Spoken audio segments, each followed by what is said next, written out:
Esto es Déjà Vu, un podcast para hablar de la historia detrás de la coyuntura política en Colombia, con Alejandro Lloreda y Luis Guillermo Vélez. Hoy, el mito de José María Melo. Bienvenidos.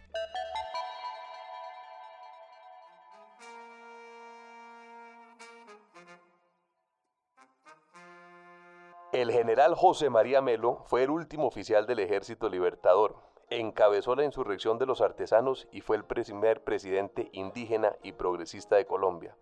Derrocado por esclavistas, luchó en Nicaragua y fue fusilado defendiendo a Benito Juárez en México. José María Melo, el primer presidente indígena de Colombia, luchó a la muerte de Bolívar por restablecer la Gran Colombia y las ideas de Bolívar en Venezuela en 1835. Ayudó a José Hilario López a liberar a los esclavos y se inspiró en el socialismo utópico de Fourier y Saint-Simon. El general Melo dirigió la insurrección de los artesanos para construir la industria nacional, protegiéndola de importaciones. Adelantó la reforma agraria hasta que lo derrocaron a través de los esclavistas conservadores y los liberales librecambistas. Allí se desvió la historia. Estos, Luis Guillermo, son trinos del 25 de junio de 2020 del entonces candidato Gustavo Petro, hablando sobre un personaje que él ha traído otra vez al debate nacional, el general José María Melo. Buenos días, mi nombre es Alejandro Lloreda. Y yo soy Luis Guillermo Vélez. Y hoy en Déjà Vu vamos a hablar del general José María Melo. Hoy nos acompaña Carlos Camacho, profesor de Historia del Externado, director de la Maestría en Producción de Narrativas Históricas y historiador que en este momento está adelantando una investigación sobre José María Melo. Él sí es un historiador de verdad, Luis Guillermo, no como usted y yo. Ese sí, historiador de verdad, de una carrera profesional maravillosa, muy extensa, muy reconocida, y que conoce muy bien esta historia de José María Melo, este general mencionado, Alejandro, 7 veces por el presidente Gustavo Petro en su último discurso, en su último balconazo del 1 de mayo. Es una clarísima inspiración del presidente Petro. Lo tiene en la mira por lo menos desde hace un par de años cuando lo mencionaban estos trinos. Y sería bueno repasar la verdadera historia de Melo, qué tanto se ajusta a ese imaginario que tiene el presidente Petro, la historia real pues de Melo en el siglo XIX. Bienvenido, Carlos, a nuestro podcast. Es para nosotros un honor y un placer tenerte acá. Muchas gracias por la invitación. Profesor, Melo es uno de los 4 personajes históricos que Petro menciona en su discurso del 1 de mayo, junto con Bolívar, con López Pumarejo y con Gaitán. Pero Melo es un desconocido para la gran mayoría, el 99% de los colombianos. ¿Quién era Melo y cómo llega Petro a verlo como una inspiración? A ver, Alejandro, lo primero que yo diría es que esos 4 yo los reduciría a 3. Yo creo que lo que nos mostró ahorita el 75 aniversario del Bogotazo y del asesinato de Gaitán es que a Petro no le interesa mucho Gaitán. Es decir, ahí entre Gaitán y López, él se queda con López, entonces podemos sacar a Gaitán y quedarnos con los otros 3. ¿Por qué le interesa Melo? Eso es algo que le tendríamos que preguntar al presidente, pero pues yo sí tengo algunas ideas de por qué le interesa. Yo creo que Petro se identifica hasta cierto punto con el personaje, o más bien, y esto es muy importante, con esa imagen que él tiene del personaje, porque el punto central, yo creo que de mi investigación y de esta conversación es ese, la imagen que Petro quiere proyectar del general Melo está muy lejos de lo que nos muestran los documentos en una investigación histórica seria. El presidente Petro en el trino habla de que Melo había sido pues un fulgurante oficial de Bolívar, que había sido el primer progresista del país, que era un antiesclavista, que era una persona, digamos, protosocialista, parecería. ¿Qué tan cierto es todo esto? Empecemos desde el principio. ¿Quién era Melo en sus orígenes? ¿Era de ascendencia indígena, como dice Petro? Ahí hay una confusión que ahorita vamos a tratar de desenredar. Cuando ustedes ven imágenes de Melo, hay daguerrotipos de Melo, es decir, ya hay fotografía, no son interpretaciones pictóricas claro, la primera reacción que uno tiene es, sí, este es un señor que tiene una cara bastante americana, americana en el sentido de indígena, de ancestros americanos, pero de ahí a decir que Melo se reconocía, se reivindicaba como un indígena, ahí hay un trecho muy, muy largo. Yo no soy genealogista ni mucho menos, pero hasta donde yo he visto, hasta donde yo he leído de las personas que saben de genealogía en este país, él nace en lo que hoy es el Tolima, pero sus ancestros vienen de lo que hoy es el Valle del Cauca, específicamente de Uga y de Cartago, de familias, entre comillas, familias que eran tenidas por criollas, por blancas, sí, criollas, donde evidentemente hay una mezcla de sangres, y pues en el caso de Melo prevalece en su fenotipo el ancestro americano,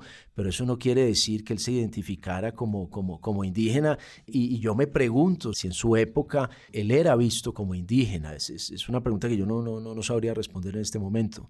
La segunda parte del trino del presidente es que fue el último oficial del Ejército Libertador. ¿Por qué el último? Es decir, en realidad no podía ser el último porque pues por lo menos Mosquera, que también fue oficial de Bolívar. Y Páez estaba vivo para ese entonces. Sí. Es decir, hay muchos que van a vivir más que Melo, entonces yo no sé como cuál es la gracia ahí de decir que es el último oficial de Bolívar. Me parece bastante curioso eso. Entonces retomamos el hilo de la vida de Melo en los años 40, cuando ya comienza la elección de José Hilario López en el 48, y para poner un poco de contexto de lo que estaba sucediendo a finales de los 40, comienzos de los 50, esto es lo que, como decía Carlos, discutimos en un episodio anterior. Aquí Petro menciona que Melo encabezó la insurrección de los artesanos. Entremos un poquito en ese tema, profesor. ¿Qué estaba sucediendo a finales de los 40 en Colombia? Cuando Petro se refiere a los artesanos, él se refiere a las sociedades democráticas. Cuéntenos un poquito muy rápidamente cómo fue esa historia de la elección de José Hilario López y la Constitución del 53. Este va a ser un problema, a mi modo de ver, esencialmente entre liberales. Entre unos liberales que son más moderados, que tienen más miedo de esos cambios tan grandes que se están dando y que quieren ponerle freno, y a la cabeza de estos tendríamos a Obando. Y otros liberales que son más jóvenes, probablemente de clase más elevada, que son más idealistas, más radicales, que se hacen llamar gólgotas, y que quieren llevar esas reformas hasta el extremo. Melo entra en ese momento de parte del bando menos radical, del bando que en la historiografía se conoce como los draconianos.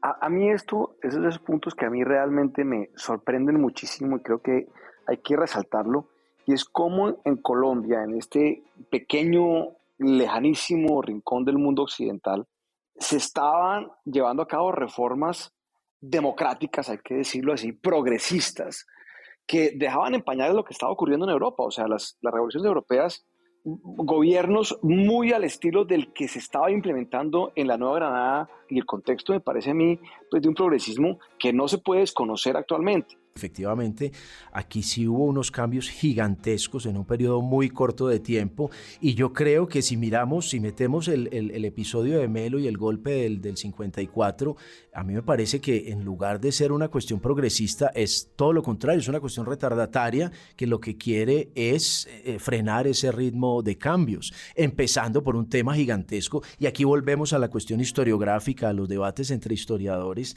y es que este episodio o este proceso, digamos, de cambios ha sido visto casi siempre desde el punto de vista de los artesanos que mencionábamos ahora, pero son artesanos específicamente, artesanos metidos en política del lado del Partido Liberal, específicamente de la facción moderada, digamos, de la facción draconiana. Pero lo que vemos a finales de los 40 es una nueva manera de hacer política. Es política en la calle, enfrentamientos abiertos entre jóvenes.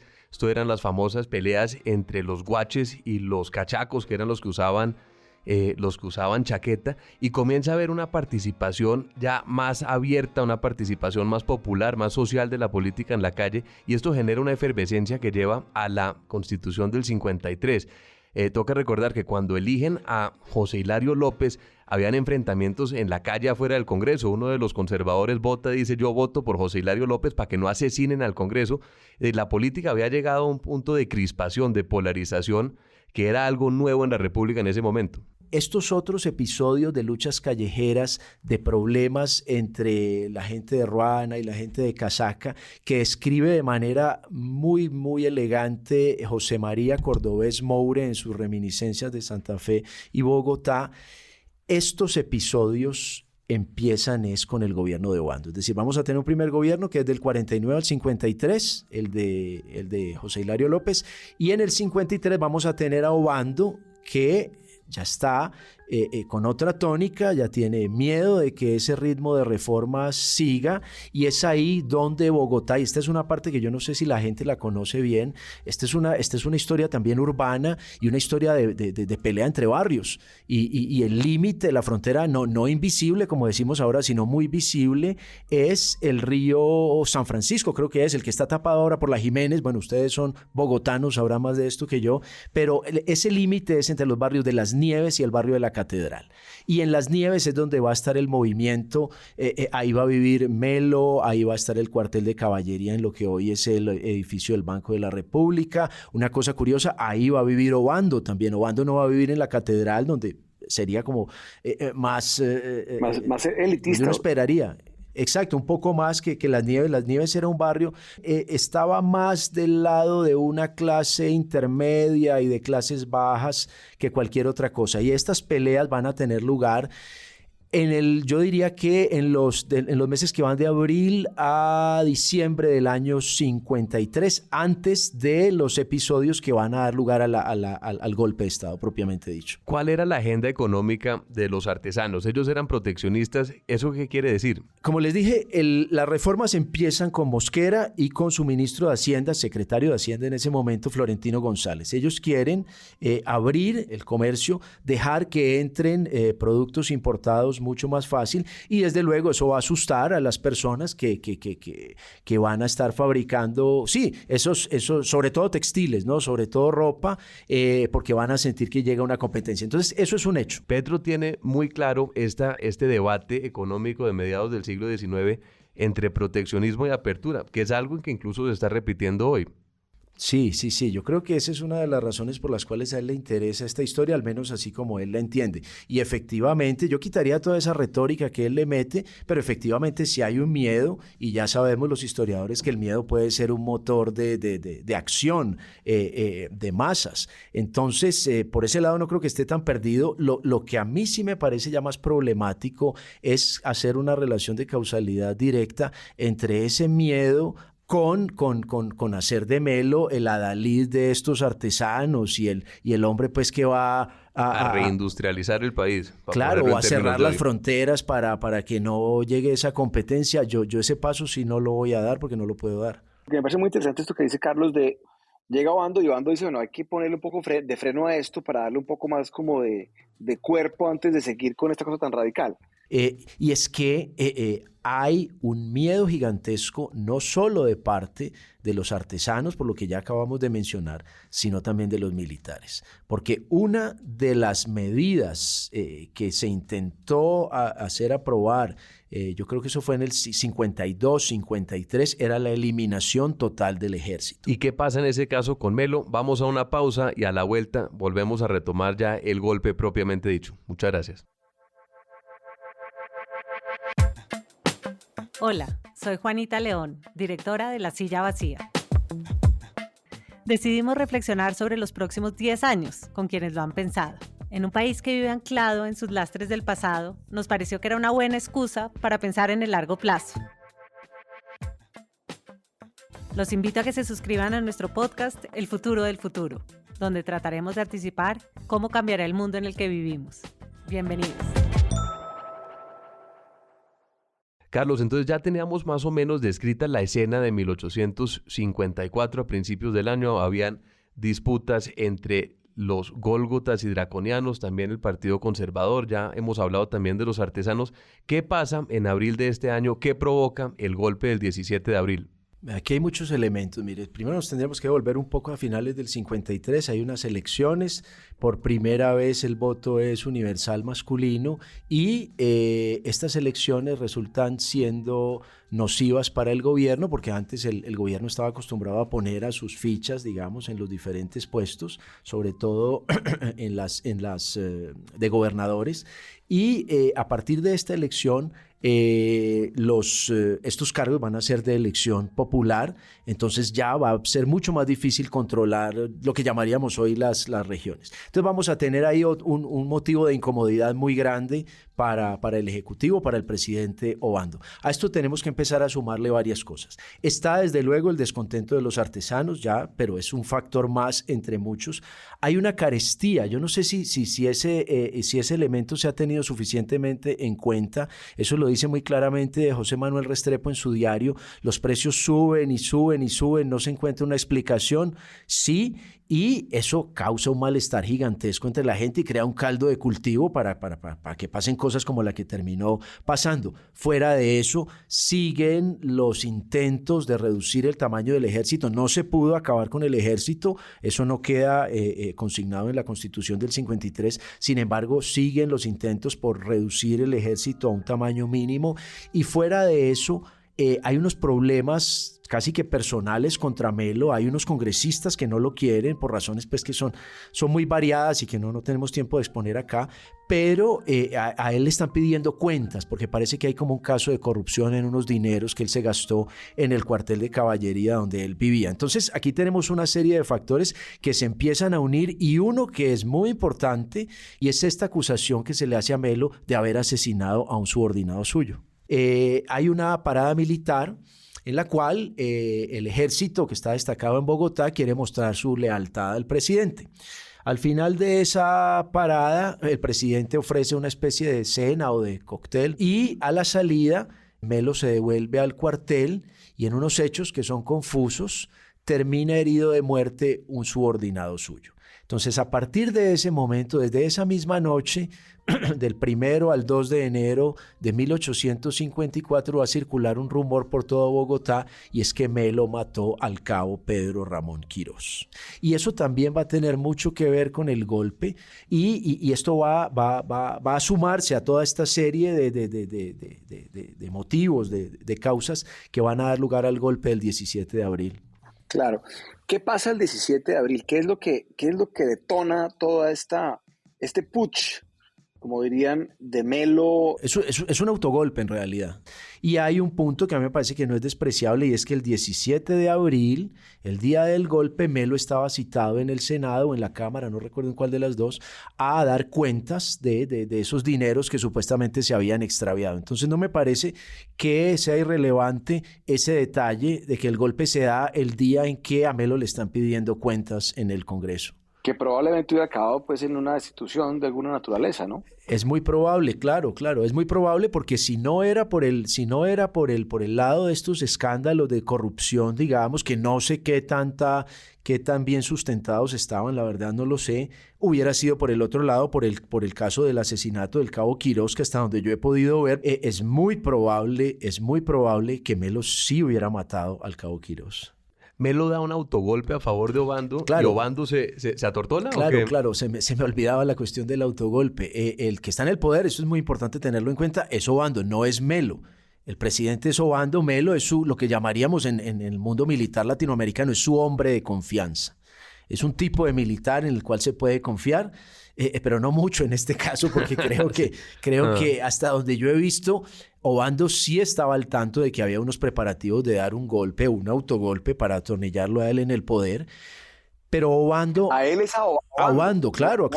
No, Melo no... Yo creo que a Melo en ningún momento se le pasó por la cabeza que él iba a estar a la cabeza del Ejecutivo. Yo creo que él hasta el último momento pensó que Obando iba a decir que sí, cuando lo puso ante lo que en francés se llama el fait accompli, el hecho cumplido.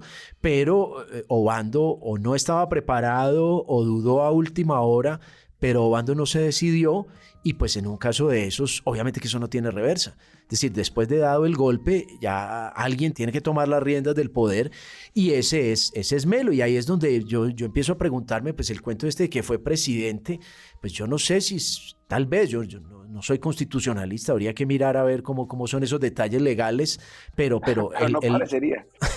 Él lo que toma es la cabeza del Ejecutivo y la toma a la fuerza. Y hay que tener en cuenta algo muy interesante, y es que el poder legítimamente constituido huye de Bogotá y se instala en Ibagué. Entonces vamos a tener en Ibagué otra cabeza del Ejecutivo, vamos a tener el Congreso, que lo cierra Melo, para que usted más o menos vaya viendo el talante del personaje.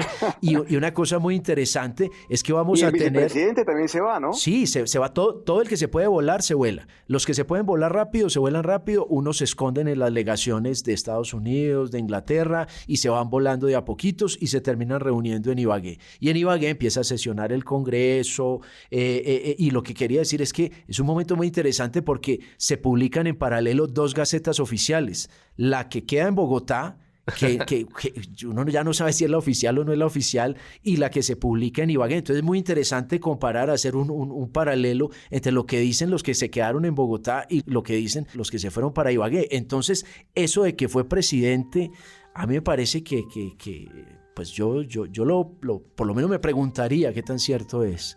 ¿Y Obando qué hace? Obando no acepta, pues, obviamente el golpe, pero quedarse, digamos, en el poder vía el golpe, pero tampoco se va a ir para Ibagué, se queda como... No lo dejan, ni lo dejan ni lo reciben en Ibagué, no. De hecho, a él lo destituyen del cargo desde Ibagué y Obando está en la cárcel todo el golpe. Todo el golpe, no, quiero decir toda la dictadura. Igual preso. Sí. Entonces Melo da un golpe, asume el poder el 17 de abril y comienza a gobernar por decreto. Es un dictador. ¿Cómo es el gobierno o el desgobierno de Melo? ¿Cuánto dura? No dura 8 meses. Yo volví a leer ayer al gran historiador económico Luis Ospina Vázquez en su obra clásica Industria y Protección en Colombia, que se publicó en los años 50, y desde ese momento ya está absolutamente claro que Melo no hace nada por los artesanos. Es decir, la última prioridad de Melo es eso que le han endilgado, que se le ha endilgado en esta vulgata de que es el adalid del proteccionismo y no sé qué. Melo no hace nada. Melo tiene, militarmente, él tiene unas primeras batallas por acá por la sabana, donde sale triunfante, pero él no expande su movimiento, su revolución. O sea, no hay ningún decreto ni nada, o sea, no hay ningún decreto que cierre las importaciones. No. En el ámbito económico no. De hecho, en el ámbito constitucional es lo contrario de cualquier progresismo, porque él abandona la Constitución del 53, que es de la que estamos hablando ahora, que es un ejemplo, digamos, del mundo, tal vez en ese momento.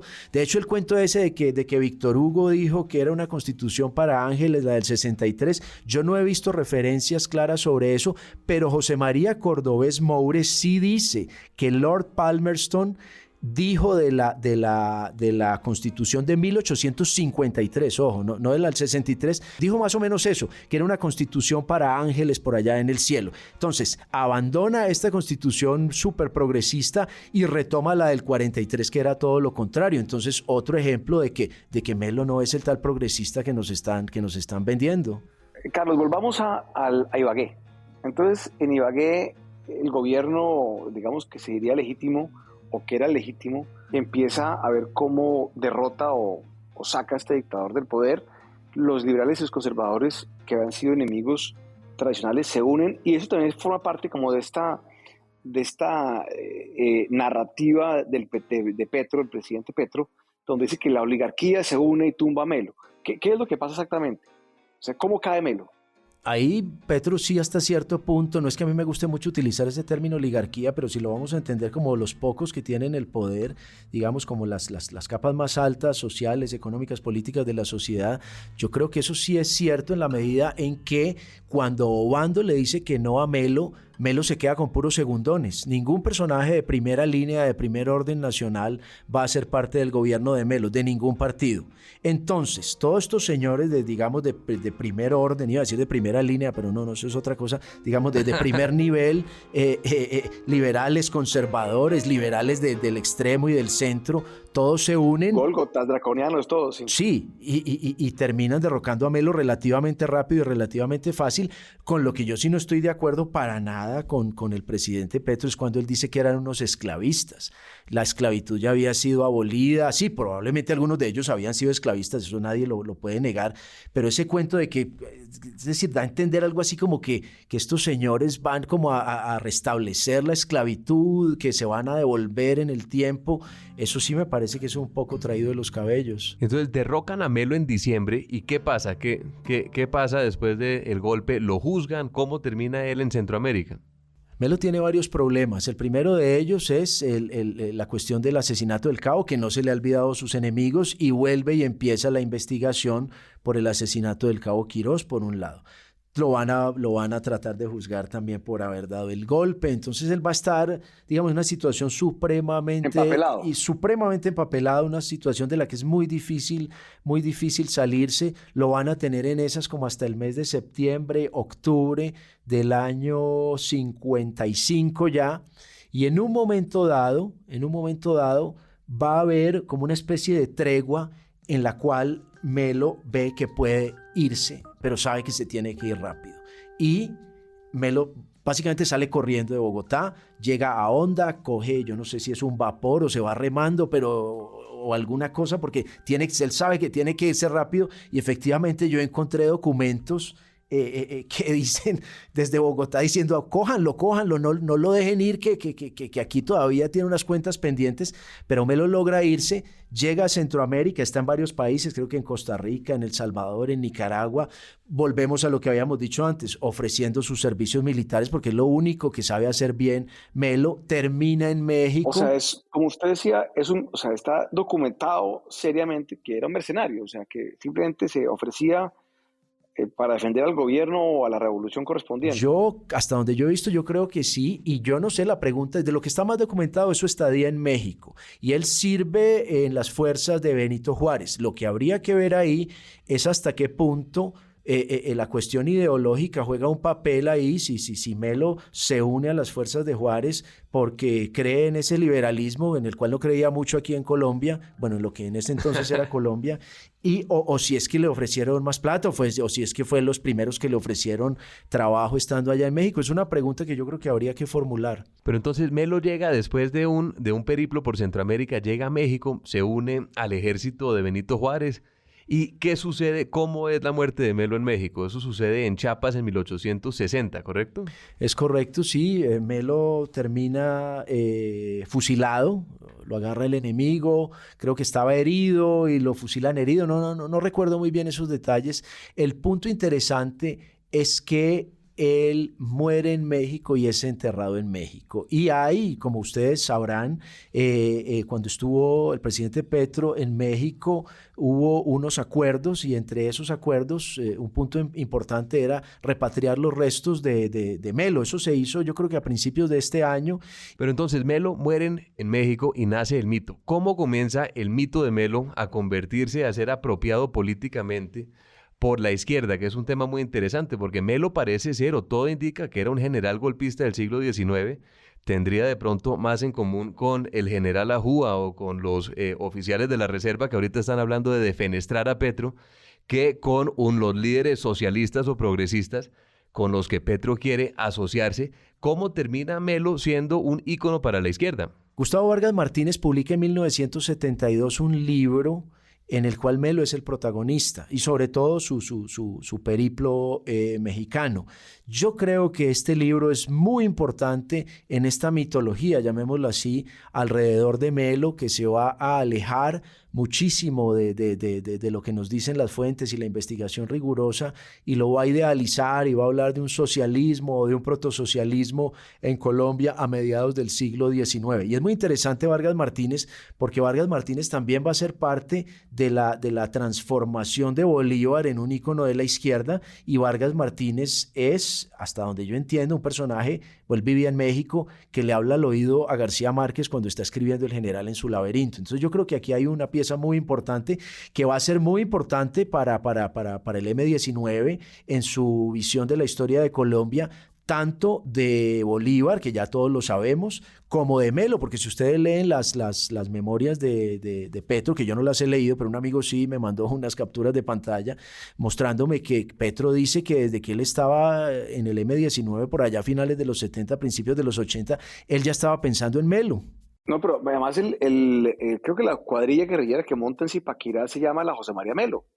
Sí, es correcto. Es decir, esto es una fijación con el personaje muy grande, y sí creo que es muy interesante saber de dónde viene, o poder identificar esta parte del mito, cómo se construye. Y sí parecería que esto viene pues desde México, como usted lo acaba de decir, profesor. Carlos, muchísimas gracias por este recorrido, este tour de force por la vida de Melo, la vida del hombre, después el mito de Melo que sigue. Como usted dijo, esto puede ser una serie de Netflix. Gracias a ustedes por la invitación. Muchas gracias a todos los oyentes, y en el próximo episodio vamos a hablar de centralismo y federalismo. Los gobernadores últimamente han pedido volver al federalismo, entonces vamos a mirar en detalle el debate histórico. Muchas gracias. Deja Vu es un producto de La Silla Podcast, grabado en los estudios de La Silla Vacía, escrito y dirigido por Luis Guillermo Vélez y Alejandro Lloreda, producido y mezclado por Fernando Cruz y la coordinación de Tatiana Duque. Cada 15 días, un nuevo episodio en su plataforma preferida. Gracias por escuchar.